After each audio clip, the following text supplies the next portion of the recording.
Assalamu alaikum, my dear students of class 7. How are you? Hope all of you are hale and hearty by the blessing of Almighty Allah. Welcome back to our online platform NIVS Home School. This is Muhammad Abul Kalam, assistant teacher of National Ideal English Version School.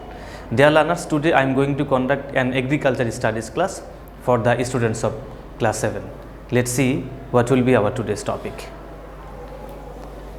It is chapter 1. Lesson 1 and 2, reading plus discussion. Dear learners, this is our lecture number 1 and homework number 1 on half yearly 2022 syllabus. So, one thing to share with you that I think you have not got your agriculture studies NCTB book. So, in these connections, this class will help you very much to read chapter 1, lesson number 1 and 2, because I have printed 5 pages and already posted on the wall. So, let us start our class with reading at first.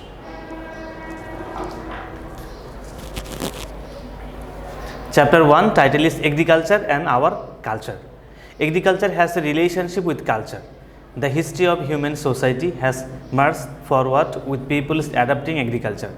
Agriculture has been developed as per the prime means of productions of the basic needs like food, cloth, housing for men. 3 basic needs are mentioned here. These are foods, clothing and housing. People have been giving continuous efforts for thousands of years to make human life safe and joyful. During this process, family, human society and state were established under different environment into different regional and national characteristics. The production related in achievements with the passage of time have been regarded as human culture. This interrelationship between culture and agriculture is discussed in this chapter. That means from chapter 1, lesson number 1, we will get the good relationship between culture and agriculture. So, let us start. Let us start to show the relation between the culture and agriculture. Number 1 lesson, agriculture in forming family. So, look at the picture here, happy family of parents and 2 children. Our family and society were formed in centering agriculture. That means agriculture is the center here. Before that, man used to depend on collecting fruits and vegetables from trees and shrubs for their food, or they hunted wild animals. Man used to move together to save them from attack of wild animals. They used to hunt in groups. They did not have any idea about a family. While collecting fruits and vegetables or during hunting, they enjoyed wide opportunity to closely observe nature and environment. The mother living in the caves had a greater opportunity to closely observe the events of nature and environment as they had no work outside. They observed that the seeds of fruits germinated at the place where they had been thrown earlier after eating, and they became the same tree. The intelligent women saved the seed from the best fruit and showed this after loosening soil of the surrounding of a cave. When the seedlings emerged, they took care of the seedlings and allowed this to grow in the time harvested in the fruits. In this way, the women started agriculture. Human beings learned the use of fire and they learned how to control it in the area of hunting. Women did not take time to learn using fire to boil or roast plants and parts of the plant just as they roasted hunting animals. Next para. Most of the fruits could not be stored for a long time after ripening. Here we will get how to preserve or store the fruits in the primitive ages. They started rotting, therefore there was a search for the crops which could be stored for a longer time. Thus the importance of cereals like rice, wheat and pulses was realized because these crops could be stored for quite a long time after harvesting. As a result, food crisis decreased. Women became the center of this production system. A peasant woman chose a man for herself to start her own family. That means where we have got the building of family, then how to build up a family, the idea is clear here. This couple and their children formed a family. Through much experience, some rules and regulations regarding marriage and the family were formed, which were usually obeyed and followed by the families. Some of the rules and regulations are still valid. A family is the smallest unit of a society. very much key point. A family is the smallest unit of a society. This understanding was set at the time. At present, families are known as the social, page number 3, economic and cultural organizations of human society. Very significant line. At present, families are known as the social, economic and cultural organizations of human society. Another underlined sentence, it is a family is the smallest unit of a society. Next, nowadays the families are regarded as the provider of all out security to its member, not only the food security. A family protects its member with affection, love, morality and responsibility. These are the duty of a family. Just look, that means what are the facilities a person is getting from the family. Like a family protects its member with affection, love, morality and responsibility. The members of the family distributed and perform the responsibilities of a family according to their age and ability. Now look, there is a social gatherings or meetings in lesson number 2. Look at the pictures. I think you can see it from a far distance. Figure number 1.2, social meeting or social gatherings, agriculture in the formation of a society. We must have observed in most of the cases that a farmer works in the field to grow crops. He harvested the crops and brings a home. The farmer's wife undertakes post-harvest cares of the crops to store them.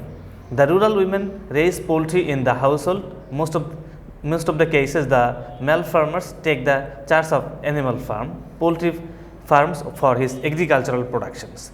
Earthenwares are produced by artisans. Commodities made from iron like sickles, nips, spades, axes, etc. are produced by blacksmiths and so on.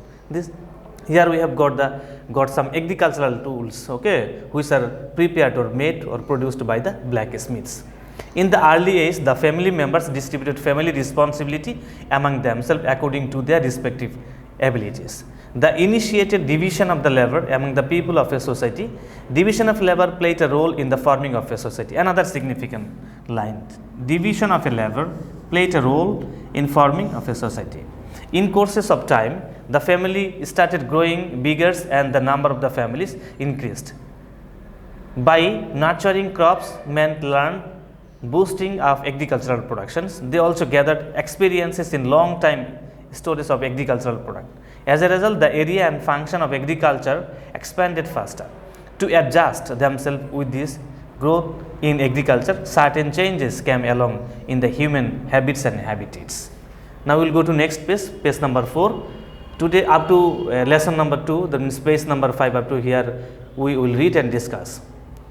Families started giving up cave dwelling and started building household. For that, they collected and cleverly used the buildings materials like soil, timber, bamboo and leaves, etc. from nature.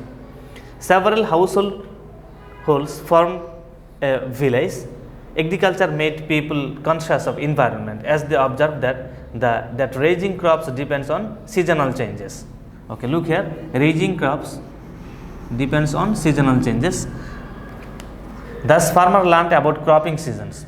To produce different materials needed by this household and also agriculture, some people developed greater efficiency and skills over others in a particular art and were engaged in that particular job. Potters started making potteries and blacksmiths started making metallic tools. Thus, division of labor gave rise to a society where everybody had a role to play. The anthropologists identify this society as an ancient agro-based society. Every member of such a society used to produce according to his or her ability and skill and consumed according to their respective needs. Everybody had equal rights on land and natural resources. So look here, everybody had equal rights on land and natural resources. They all were united to make their villages safe. In such original pastoral societies, there were a lot of problems too. These problems included natural calamities, wild animals and external aggressions to the family feud. So look here, some problems are mentioned like natural calamities, wild animals attack and external aggressions. The society used to solve this on the basis of general consensus. The desire was to make life easy and happy. The society chief was established or elected democratically. The chief used to coordinate different issues and performances following the heritage and conventions of the society. Now we will go to next para. We can see people used their intelligence and labor in making agriculture as the prime means of production. That means what are the things they used? They used their intelligence and labor. They elevated agricultural practice high to higher level and continuously spread the area of agricultural production. So the agro production system created demand for humanitarian and social changes. For this, the reasons we can say the agriculture played an important role to develop humanitarian facilities and ethics. The value that the family is more important than I and the society is greater than my family originated in the ancient society. The agro-based society could not have progressed without such social values. That means here we have got the social values which are originated in the ancient society or ancient family. Evil thoughts and evil power which arose among some members of the society also played its role in the transformation, evaluation and mutation of human society. Greed and selfishness were major evils. At certain time the agricultural productions was in surplus. That means more than the productions, okay, more than the demand, it is surplus. That means it surpasses the social annual requirements. Some of the members of the society intended to grab these surplus productions. They started putting up this or that, that reasons why they must be allowed to take this extra. Then they demanded private ownership. It is easy to understand that they were the powerful and cunning person of the society. Some of the democratically elected chiefs showed such attitude and actions. These cunning persons were not content by grabbing the surplus productions only. At one stage, by virtue of this muscle power they proclaimed that the election of a social leader was no longer required. It would be inherited. This results in two major changes in the society. Number one, private ownership of land, wealth, and number two is feudalism based on the inheritance and established. So look here, private ownership of land, another one is feudalism based on the inheritance were also established. Therefore, the leader of the society became the owner of the land and natural resources, while the people of the society became taxpayer subject. Eventually, this became the law. The subject of tenants had to submit a portion of their product to their landlord. Though the feudal system did not change the production process, variety of agro-based production increased and kind of agricultural marketing got developed. For the sake of the development of agricultural technologies to meet the daily requirements of human life, agro-based industries such as food processing, agricultural machineries, textile, etc. flourished on one after another. With the advancement of agricultural technologies and widening of marketing scope, investment of capital in this sector is increased. So, dear students, your last task is homework and your duty is to make or prepare 5 MCQ from chapter number 1, lesson 1, 2. That means from page number 1 to 5 you will read 5 times at home and carefully prepare 5 MCQs having 4 options. As you have not got board books, please watch this YouTube class to get information. Chapter 1, lesson number 1, 2. See you again, inshallah. Assalamu alaikum.